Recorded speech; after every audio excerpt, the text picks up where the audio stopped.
You know, as a candidate for president, I know that I'm running for commander-in-chief to safeguard our security and to keep a sacred trust to serve our veterans as well as they've served us.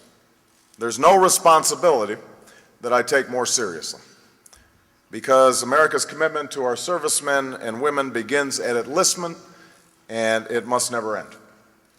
Without that commitment, I probably wouldn't be standing here today. My grandfather, Stanley Dunham, enlisted after Pearl Harbor and went on to march in Patton's army. My grandmother worked on a bomber assembly line, and my mother was born at Fort Leavenworth, Kansas. After my grandfather stood up for his country, America stood by him.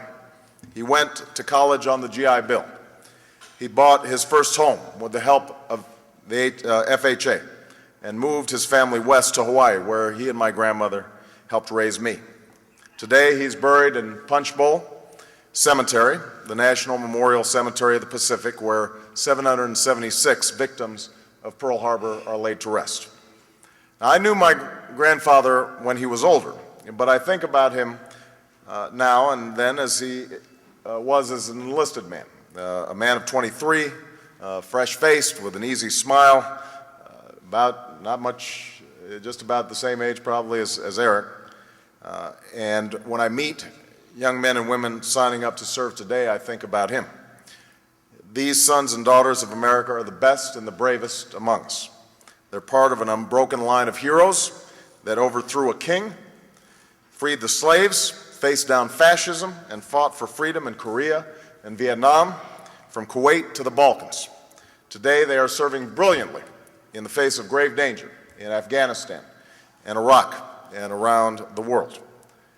We honor their service every time we fly the flag, but the truest measure of our patriotism must be how we provide for those who serve and for their families after the guns fall silent and the cameras are turned off.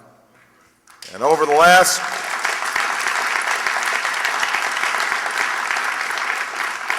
last few years, we have not always kept that sacred trust. We have not served our veterans as well as they've served us. We've heard rhetoric that hasn't been matched by resources. We've seen second-rate conditions at Walter Reed. We've had unpredictable and insufficient time for our troops at home between deployments. Our military families have been left to fend for themselves while spouses and parents are sent to fight tour after tour after tour of duty. It's not acceptable.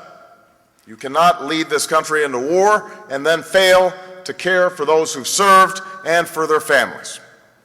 I am running on a record of standing up for wounded warriors in the Senate Veteran Affairs Committee, an assignment I sought when I joined the United States Senate.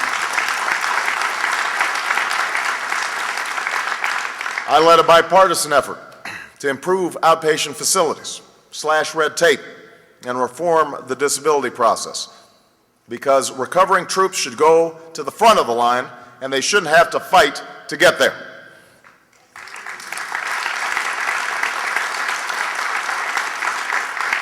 And anyone who has visited a military hospital has seen spouses who don't see visiting hours as part-time.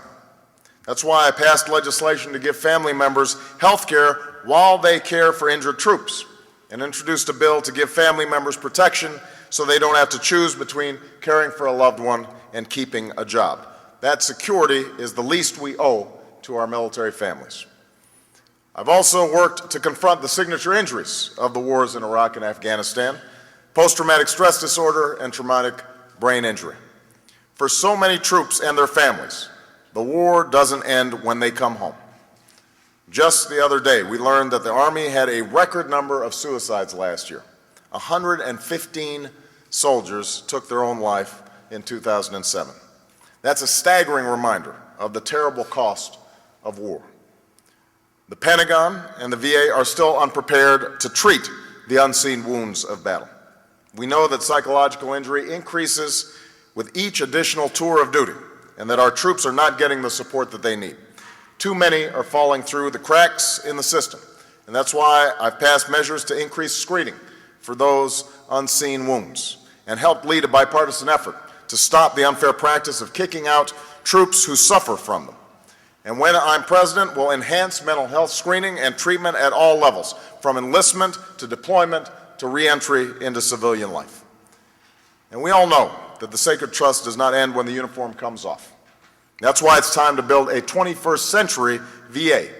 No more red tape. It's time to give every service member electronic copies of medical records and service records upon discharge so that they can immediately get the services that they've earned.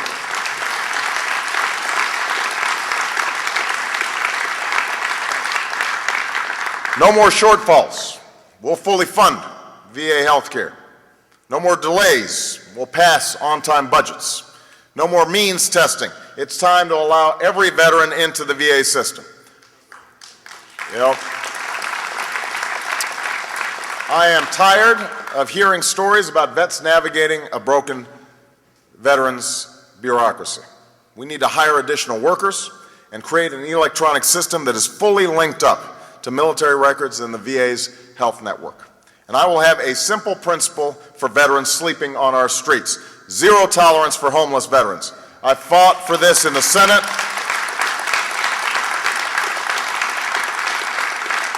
I have fought for this in the Senate, and as president, I'll expand housing vouchers and launch a new supportive services housing program to prevent at-risk veterans and their families from sliding into homelessness. I'll also keep faith with America's veterans by helping them achieve their dreams. We need a GI Bill for the 21st century. Just recently, we voted on a bill in the Senate called the 21st Century GI Bill that will help make college affordable for today's veterans without harming retention rates.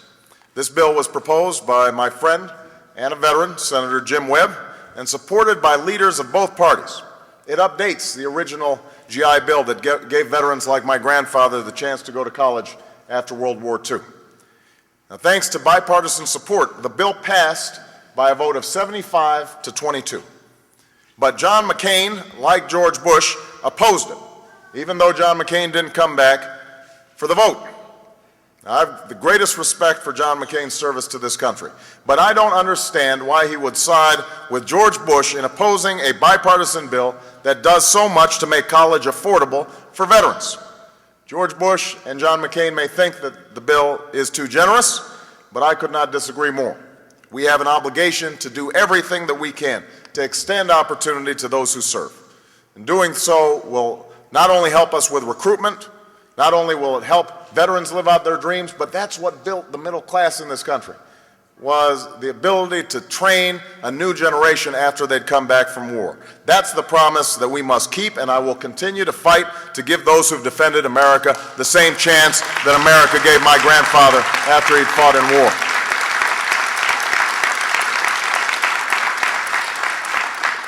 America stood by my grandfather when he took off that uniform, and it never left his side. I will never forget the day that we laid him to rest in a cemetery lined with the graves of Americans who had sacrificed for our country. We heard the solemn note of taps. We heard the crack of guns fired in salute. We watched as a folded flag was handed to my grandmother. We must always remember that we honor our highest ideals by honoring the men and women who have sacrificed for those ideals.